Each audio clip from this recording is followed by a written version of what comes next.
നമസ്കാരം. ഭാരതത്തിൽ പാർട്ടികൾ നടത്തുന്നത് വൻ അഴിമതിയാണെന്നും അതുകൊണ്ട് തന്നെ അതെല്ലാം തുടച്ചു നീക്കുമെന്ന് പറഞ്ഞുകൊണ്ടാണ് കെജ്രിവാൾ ആം ആദ്മി പാർട്ടി എന്ന ഒരു പാർട്ടി രൂപീകരിച്ചതും അതിന്റെ ചിഹ്നമായി ചൂല്, അതായത് ആ ചൂലിനെ പാർട്ടി ചിഹ്നമായി ഉയർത്തിയതും. പക്ഷേ കെജ്രിവാളിന്റെ പ്രവൃത്തി കണ്ടപ്പോൾ മുതൽ അന്ന് തന്നെ അണ്ണാ ഹസാരെ പറഞ്ഞിരുന്നു കെജ്രിവാൾ ലോക ഉഡായിപ്പാണെന്നും ആം ആദ്മി പാർട്ടി വലിയൊരു നഷ്ടം തന്നെ രാജ്യത്ത് വരുത്തി വെക്കുമെന്ന്. അത് സത്യമായിരിക്കുകയാണ്. നിലവിൽ ഡൽഹിയെ തന്നെ ഞെട്ടിച്ചുകൊണ്ടാണ് ഒരു അഴിമതി തന്നെ കെജ്രിവാൾ നടത്തിയത്. മദ്യനയ അഴിമതിയാണ്.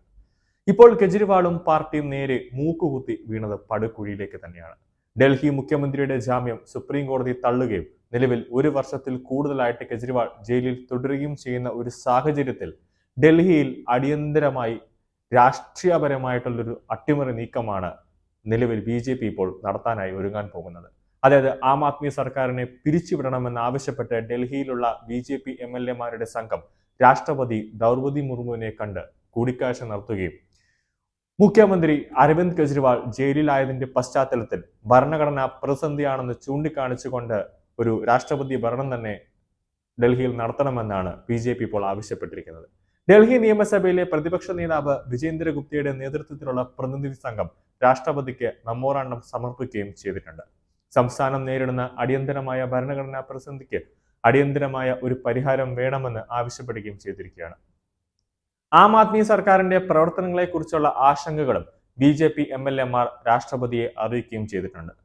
ആപ് സർക്കാരിന് ഡൽഹിയിൽ ഭരിക്കാനുള്ള എല്ലാ അവകാശങ്ങളും നഷ്ടപ്പെട്ടുവെന്നും BJP നേതാക്കൾ സമർപ്പിച്ച മെമ്മോറാണ്ടത്തിൽ പറയുന്നുണ്ട്. കൂടാതെ വലിയ രീതിയിൽ ഒരു കുംഭകോണ അഴിമതി തന്നെ നടത്തുകയും അതോടൊപ്പം കേന്ദ്ര ഏജൻസികൾ അറസ്റ്റ് ചെയ്യുകയും ചെയ്തപ്പോഴാണ് ആം ആദ്മി പാർട്ടി പറഞ്ഞത് കേന്ദ്ര സർക്കാർ കേന്ദ്ര ഏജൻസികളെ ഉപയോഗിച്ച് വേട്ടയാടുന്നുവെന്ന് കെജ്രിവാൾ എന്ന് പറഞ്ഞു. അങ്ങനെയെങ്കിൽ എന്തുകൊണ്ട് സുപ്രീം കോടതി, അതായത് രാജ്യത്തിന്റെ പരമോന്നത നീതിപീഠം, എന്തിന് കെജ്രിവാളിന്റെ ജാമ്യ ഹർജി തള്ളണം എന്ന ചോദ്യമാണ് നിലവിൽ രാഷ്ട്രീയ നിരീക്ഷകരും BJPയും ചോദിക്കുന്നത്. അതായത് ഒരു കാര്യം വ്യക്തമാണ്, കെജ്രിവാളിന് എതിരായിട്ട് ശക്തമായ തെളിവുകൾ സുപ്രീം കോടതിയുടെ കയ്യിലുണ്ട്. ആ തെളിവുകളാണ് എൻഫോഴ്സ്മെന്റും CBIയും സുപ്രീം കോടതിയുടെ മുന്നിൽ സമർപ്പിച്ചത്. അതുകൊണ്ടാണ് ജാമ്യ ഹർജി തള്ളണത്.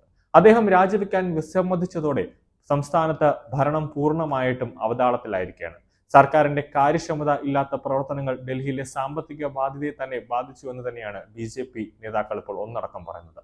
2021 ഏപ്രിൽ മുതൽ 6ാമത് ഡൽഹി ധനകാര്യ കമ്മീഷൻ രൂപീകരിച്ചതിലെ പരാജയം ഭരണഘടനയിലെ 247A 243Y വകുപ്പുകളുടെ ഗുരുതരമായ ലംഘനമാണെന്ന് BJP നിലവിൽ ചൂണ്ടിക്കാണിച്ചിരിക്കുകയാണ്. CAG റിപ്പോർട്ട് ഉൾപ്പെടെ എല്ലാ സുപ്രധാന റിപ്പോർട്ടുകളും മേശപ്പുറത്ത് വയ്ക്കുന്നതിൽ വലിയൊരു പരാജയം തന്നെ ആം ആദ്മി സർക്കാരിന്റെ ഭാഗത്തു നിന്ന് ഉണ്ടായെന്ന് രാഷ്ട്രപതിയെ BJP ബോധിപ്പിച്ചിരിക്കുകയാണ്. അടുത്ത വർഷം ആദ്യമാണ് ഡൽഹിയിൽ നിയമസഭാ തെരഞ്ഞെടുപ്പ് നടക്കാൻ പോകുന്നത്. 70 അംഗ നിയമസഭകളിൽ നിലവിൽ ആം ആദ്മിക്ക് 61 സീറ്റും പ്രതിപക്ഷമായ BJPക്ക് 70 സീറ്റുമാണ് ഉണ്ടെങ്കിലും ഈ കഴിഞ്ഞ ലോക്സഭാ തെരഞ്ഞെടുപ്പിൽ ഡൽഹിയിൽ മിക്ക സീറ്റുകളിലും വിജയം നേടിയത് BJPയാണ്. അതുകൊണ്ട് തന്നെ ഡൽഹിയിൽ ഇനി നടക്കാൻ പോകുന്നത് അസാധാരണമായ ഒരു നീക്കം തന്നെയാണ് എന്നതിൽ യാതൊരു സംശയവുമില്ല. ഉടൻ തന്നെ അരവിന്ദ് കെജ്രിവാളിന്റെ ആം ആദ്മി പാർട്ടി സർക്കാർ താഴെ വീണ് അവിടെ രാഷ്ട്രപതി ഭരണത്തിലേക്ക് കാര്യങ്ങളെത്തും.